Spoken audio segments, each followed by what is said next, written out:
Thank you, Darren, and well, thank you, Eva, Sara, and Spina. Thank you for bringing me from Ottawa to Montréal. C'est la première fois de ma vie que je suis ici à Montréal. J'apprécie beaucoup parce que Ottawa c'est bien, mais Montréal c'est mieux. Alors, c'est une ville qui respire la culture et la science, et nous sommes très honorés d'être d'Espagne, de privilégier de travailler avec les autorités provinciales et locales, ainsi qu'avec toutes ces sociétés québécoises si dynamiques. Thank you for the opportunity to talk to you about the Globalistic Women Initiative. I think that this remarkable project born in Barcelona some years ago is not just another equality project. I think it's a movement which is really aimed at reshaping the landscape of science by addressing one of its more pressing challenges, which is gender inequality. I think that the journey to a STEAM career often begins in teenagehood, when you are a young girl, young person, but all too often girls are discouraged for pursuing these paths.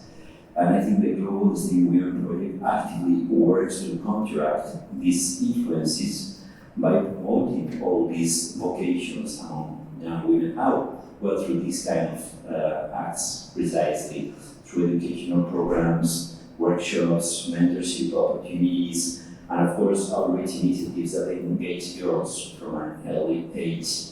And the goal is, as Sarah put it before, to install a passion for STEAM that then carry them through their education and into their life professional careers.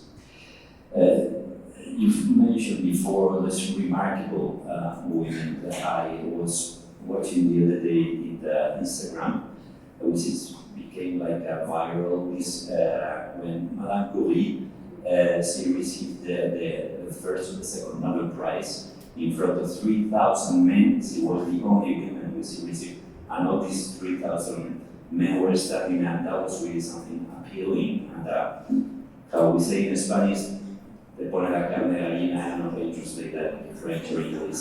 I think it's impossible.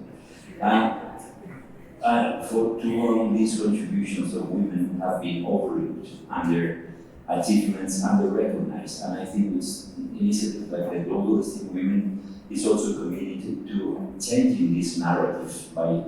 Today, narrative is very important. We see it in global affairs, and not only for good reasons, but we have to highlight the extraordinary work carried out by women in STEAM, and of course, it's important to create models, role models for future generations.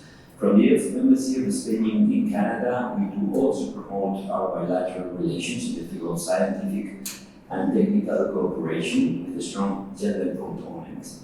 The joint declaration, which was signed by our head of governments back in June 2022 in Madrid, established the generic framework that made feminist foreign policy one of the pillars of our bilateral relationship. For instance, during the recent visit of the Canadian Ministers of Science, Innovation and Industry, Mr. François to Madrid, which took place in May this year, I was still posted in Madrid, and we encourage the need to include the gender component in all the agreements we are working on in the field of science and innovation. We largely discussed that issue in Spain. Ce n'est pas une coïncidence non plus que la responsable de la section de l'Association des scientifiques espagnols au Canada